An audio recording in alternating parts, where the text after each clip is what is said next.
Hey, welcome to The Chronicler. I'm Connor, and today I'm going to be talking about my 2025 reading goals. It's a month into the year already, but kind of just started up this booktube thing, keeping it very casual, and let's just jump right into it.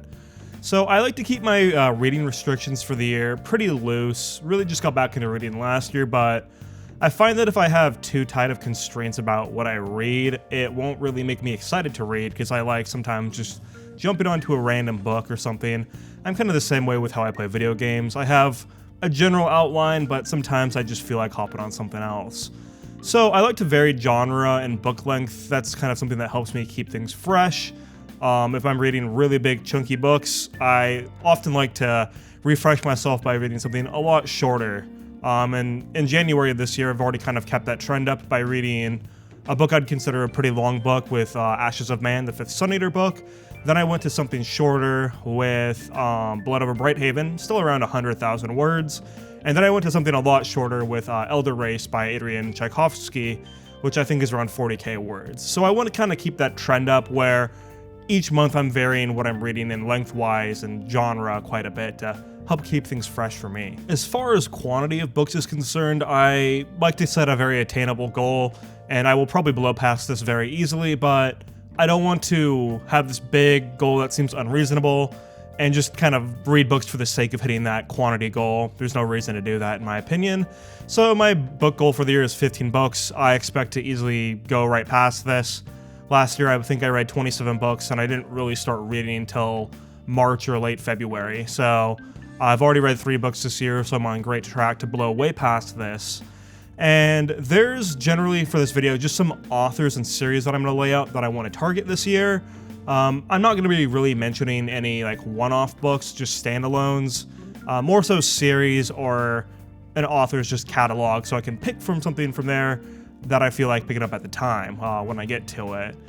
And generally speaking, I like to complete a series or juggle like 3 or 4 max before really pushing on to new ones. It really helps me maintain that storyline and all the characters in the world. If I jump around between too many, I feel like I'm losing something in the reading there. And the exception to this is that if I'm on a series that isn't done yet, because obviously maybe I want to start a series and it's still in publication, so that is the one exception to that rule. But if the series is done, normally within the span of a few months, unless it's something really long like Wheel of Time, I'll try to knock it out, so I keep everything fresh. Generally, I like to keep at least one sci-fi and one fantasy series in rotation right now, and maybe, if anything, I'll have multiple fantasy series, like 2, in rotation for the time being. So, let's start on the series that I'll be continuing this year, I'm hoping to finish, and the first one is Sun Eater. I've read up through book 5, Ashes of Man. I've read 2 of the novellas, and I'm almost done with one of the short story collections, and I intend on reading everything there is to read in this series. As of right now, this is my favorite book series, excluding manga. This is my favorite book series, and I've heard great things about Disquiet Gods from my friends and online, so I'm really expecting for it to push even higher. I will be reading everything, so all the remaining short story collections and the Dregs of the Empire. I think that's actually barely novel length, so I'll be reading that too before hopping on to Disquiet Gods. And I was hoping to kind of wait closer to book 7. The release date of that is probably near the end of 2025 if I had to guess, based on what Christopher Rocchio said. So I was hoping to wait to hop on Disquiet Gods so it's closer to that, so I can kind of read the 2 back to back. But I did read the back of the book, kind of the summary for Disquiet Gods, and I was like, wow, I think I need to read this now. So I'll probably be hopping on this one mid to late February, early March time for Disquiet Gods. After that, we have Memory, Sorrow, and Thorn, the first part of the Ostenard saga. Right now, as of recording this video, I am reading The Stone of Farewell, which is the second book in Memory, Sorrow, and Thorn. I read The Dragonbone Chair quite a bit back, quite a few months back, probably like mid-2024. I wanted a fantasy series that was grand and just sweeping and would absorb me, something a little more older, and this just hit the mark for me. The first book, I feel like at the time my reading brain hadn't fully activated again yet, but now it has, and I'm really enjoying The Stone of Farewell so far. These books are definitely slow, but I love the world. It's so rich, and the prose, Tad Williams has great prose, just like Christopher Rocchio, and it's just really pulling me in, The Stone of Farewell so far. The prose is like transportive. I feel like I'm just there in this world, soaking it all in. It might take a while for things to happen, but I'm just really enjoying the journey right now. And it's cold here where I live right now, and there's a bunch of snow in Memory, Sorrow, and Thorn at the time of the story. It's cold there. No snow here, but it's bringing me back to kind of childhood where I grew up, where there was a lot more snow. So I'm really enjoying reading this during the winter season. To Green Angel Tower is the third book in this series. It is massive. It is like 550k words. So I think it's longer than any Stormlight book, so it's definitely a massive book. Not sure when I'll get to Green Angel Tower, but definitely planning on finishing at least the trilogy this year. After that, the next series I'll continue is Red Rising, but this one's completely contingent on if Red God is announced. So I've read the first three, the first Red Rising trilogy, up through Morning Star, and I was saying that I'm waiting. I know I like Red Rising a lot. It's definitely up there on my series list. And as soon as Red God gets announced, I will start Iron Gold and continue my journey on through Dark Age and then to Lightbringer.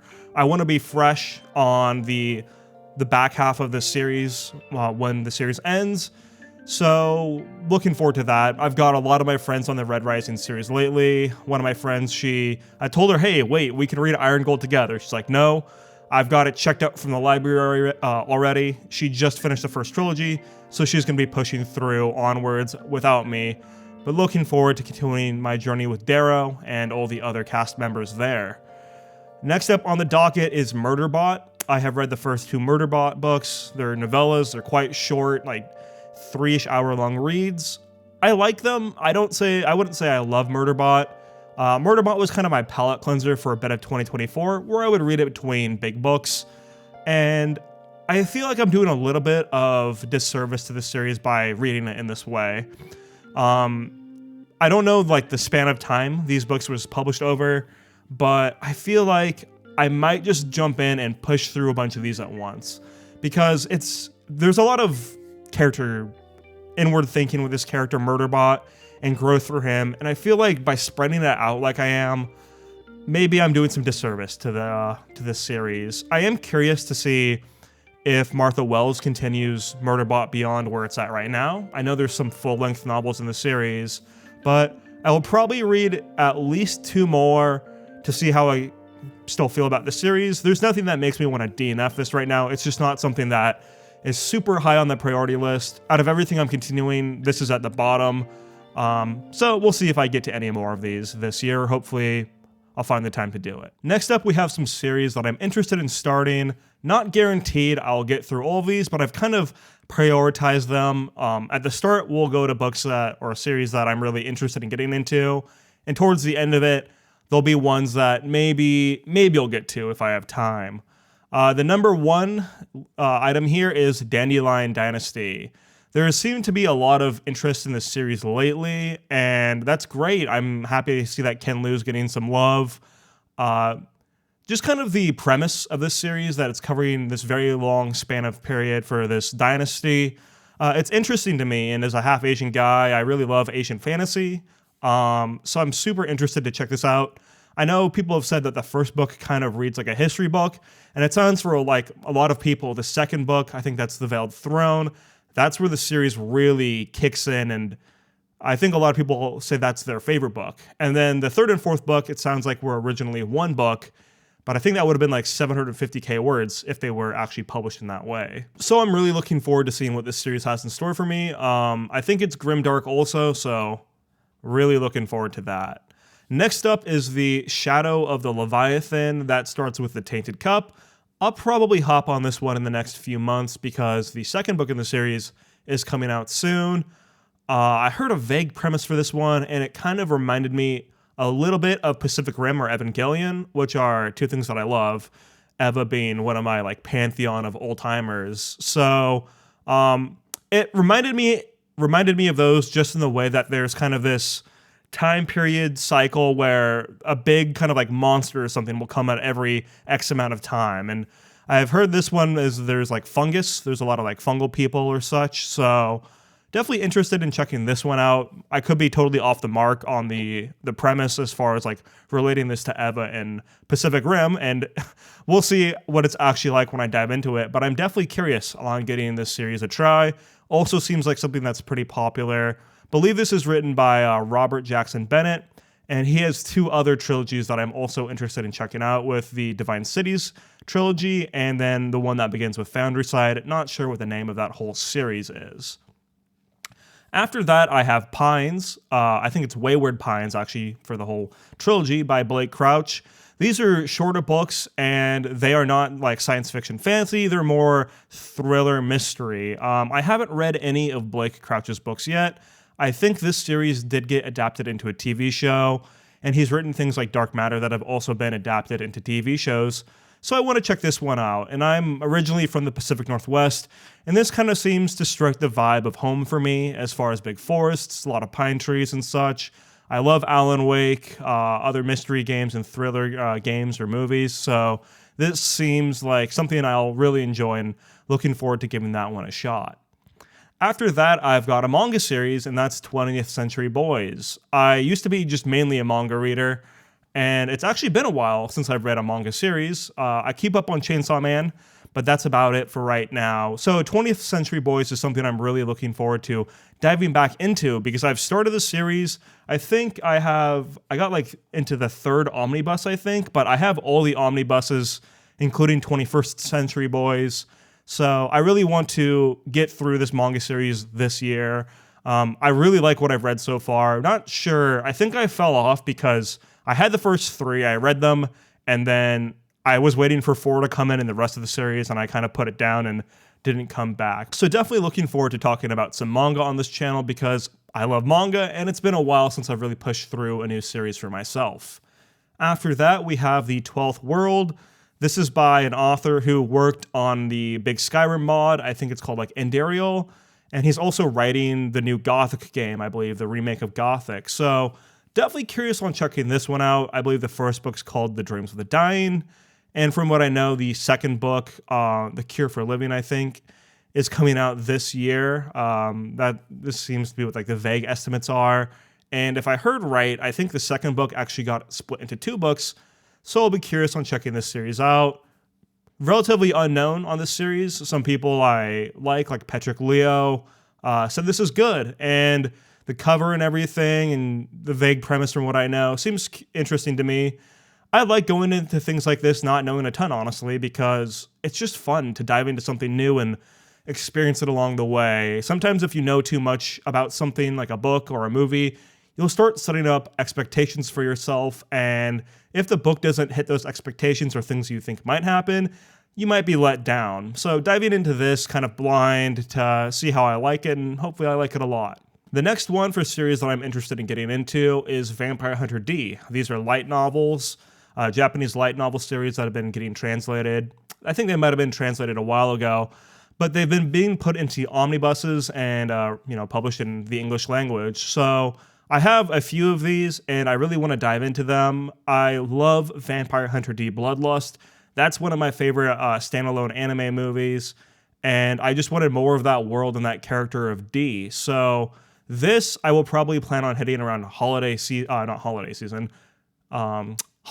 time to kind of get my vampire fix around there. Really cool fantasy world, some sci-fi elements in there too. So really looking forward to that. The last series that I'd be interested in getting to is the Winnow Flame trilogy, and this is written by Jen Williams and starts with the Ninth Reign. Heard a vague premise of this from some booktubers, and it sounded super interesting. Some eldritch stuff going on, some cycles going on with people and races and time. I love cyclic things, so it sounded interesting to me. Once again, not something that I want to reveal too much to myself, so I can go in kind of fresh. But I believe this is actually not published in the US. I have all the ebooks. I bought them online. I think it's from like a UK storefront that you can get them through like Amazon or whatever. So I have all of them, and that's definitely the last thing on the series list. There might even be something else I start in the meantime. My girlfriend really wants me to get on the Realm of the Elderlings, so we'll see if I fit that in anywhere, but Ninth Reign is probably the last one here that I'm interested in starting as far as things that I'm monitoring. And now there's some authors I want to mention here, people I want to read. I run a little book club, and I mentioned Adrian Tchaikovsky on there. I already started reading his stuff. I started with Elder Race, which I liked enough, pretty average on as far as where I'd tier a book. But I know his big one that he really got popular for is Children of Time, which I know the premise of that a little bit more. I've watched some non-spoiler reviews for it, and super interesting premise. He is definitely very prolific, writes a ton. He's got some fantasy stuff, some sci-fi stuff, but I'm definitely reading him for a sci-fi author. I already kind of had my fantasy series and kick lined up here, so I definitely want some more conceptual sci-fi, and I think he can provide for me in that front. So from Elder Race, I think I might read Alien Clay next from him, and then I definitely will read Children of Time by the end of this year. After that, we have a guy, Gavriel Kay. I've heard a lot about GGK. I have some of his ebooks, so I'm definitely interested in reading the man. I know he worked on the Silmarillion with Christopher Tolkien, getting that all fixed up, so he's got quite a resume. I think he's kind of like an author's author, where a lot of authors will cite him as their old-timer. Heard his prose is just on another level. I am curious where I want to start with him, because I've kind of got some things lined up. Tigana seems to be like his most popular standalone book, and just maybe most popular and well-known book in general. So that seems like a great one to read somewhere. There is the Lines of Al Rassan that I've heard great things about as well, but I might be holding that off for later after I've read some of his other works as maybe like a high point for me as far as his books are concerned, but you don't know. I'll have to wait and get there. But I am considering starting with his first work that he did by himself, which is the Finnevar Tapestry. This is Portal Fantasy, and Portal Fantasy is fun, and I haven't really read any Portal Fantasy traditional kind of novels, so I might hop on here. I think I've heard people say that this is generally some of his weaker stuff, but Portal Fantasy sounds fun for me right now. I've read some isekais, watched some isekai anime, but like I've said, never really read a Portal Fantasy like Narnia or anything like that, so this sounds pretty fun to me, and I don't think it's too long, maybe a shorter trilogy, so could be a good place to jump on in. Next up, we kind of have the Colossus of fantasy right now with Brandon Sanderson. Back in 2019, Sanderson's basically all I read, but since I've got back into reading as of last year, I feel like I've escaped the gravity of Sanderson completely. I do have some friends that are just completely enraptured by Sanderson. They don't read a lot outside of his works currently, but I do want to get back into reading some of his stuff, and I think that I will probably be reading Tress of the Emerald Sea in February. Seems like a really good fit for that month. And I'm actually playing through Pokemon Emerald again right now, and I named my main character Tress because there's a lot of ocean in that game, and it's Pokemon Emerald version, so Tress just seemed like the most fitting name possible, and I feel like I'm kind of a poser right now since I haven't read the book itself. So if any of his works, that's probably what I'll read. Maybe I'll start Mistborn Era 2, but that's not a high priority. I've read through the first 3 Stormlight Archive books. I've read Oathbringer twice, but I've only got 70% of the way through it each time. Hit that Sanderlanche, and for some reason I just dropped off. It's a good Sanderlanche, don't get me wrong, and I know a lot of people say it's his best Sanderlanche, but for some reason I just dropped off that book twice in a row. So I will get away from the Stormlight Archive. I know the Wind and Truth, the end of the first arc in Stormlight Archive came out fairly recently, and it's a big book online, but I'm not really trying to get swept up into any trends or anything like that, so I'll read what I see fit, and Tress seems like a good fit for me right now. The last author that I will read again this year is Stephen King, probably also around the Halloween time. Probably just do 1 or 2 King books this year. Last year I read my first King book, and that was Pet Sematary. Really enjoyed it. And this year, the priority King book I probably have is Needful Things. I've read the premise of this one, and it seems just super interesting to me, but It is also fairly long, so we'll see where it inserts itself. Other than that, I might read something shorter, maybe like Carrie or Firestarter. I think those are two of his shorter books, so we'll see where King falls in this year, but I'll definitely try to read at least one of his books before the end of 2025. And that about wraps it up for my 2025 reading goals.